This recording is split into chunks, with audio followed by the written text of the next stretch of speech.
First tips question of the day, sponsored by Long Drink. That's right. Long Drink. I talk about this all the time. A refreshing canned cocktail with a liquor kick. Perfect for baseball. Perfect for a day at the beach. Perfect during a round of golf. Try the traditional citrus, the zero sugar, the strong, now in cranberry or peach. Long Drink, the legend of 1952 when the Finnish people thought they'd make a drink for the Olympics. And now that's a household name. That's how it started. And it was free back then. Oh, then yeah, they just figured, handed it out. Let's just keep doing it. Let's just keep making it. Do that every Olympics. Oh, yeah. Think about that, Olympic committee. Yeah, they talk about it right on the can. If I could read this. Oh, my goodness. I need my glasses. Yeah, don't even attempt that. All right, if you were a top 10 pick, would you go to the draft? I think so, man. I don't know why. I understand the family stuff.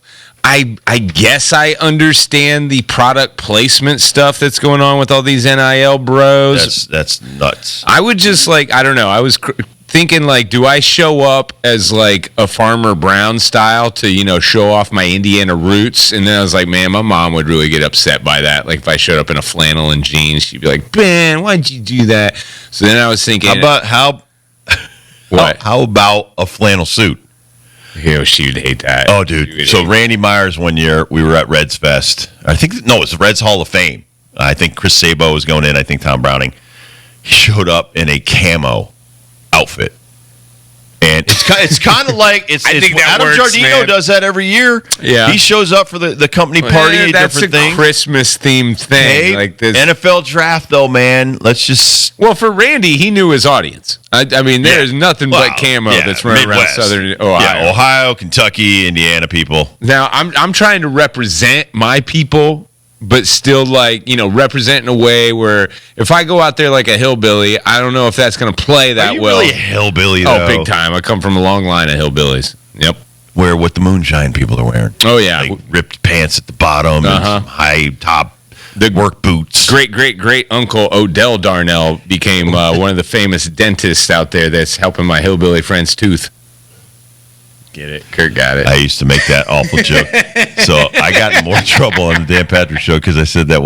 Why wasn't the toothbrush invented in Kentucky? Oh, man. Because it would have been a teeth brush. Yeah.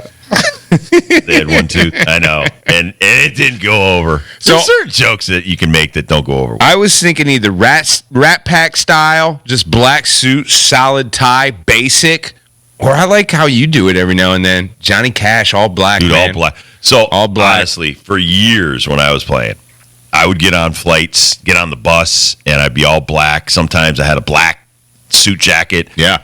And Norm would yell this out from the back of the bus, "Here comes Johnny Cash!" Love it. And, listen, Lee May would get on, and he'd have a multicolored. Some of these guys were such bad dressers from the 70s. Oh, yeah. And he'd get on, and it was 15 colors.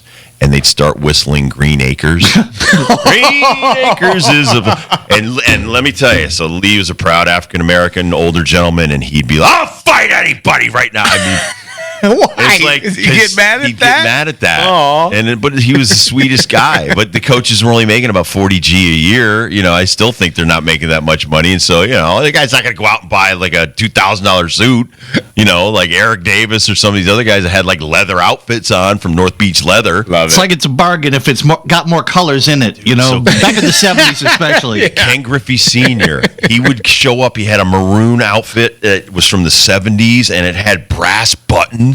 Because it was, what do you call that? Double-breasted? Double-breasted, yeah. But it had, oh my God, he looked like a sailor from the, Egyptian Navy in that outfit. And so, And so you think a lot of, that's when Coogee sweaters were big. Yeah. So the Hall of Famer Marty Brenman, and everybody'd get on his butt. So, yeah. Did he wear a chain with his Coogee? No. Back then, only the coolest guys wore the chain. I think that... No, I just lost it. I think I go with this. I don't know. We'll talk some MLB, though, when we come back.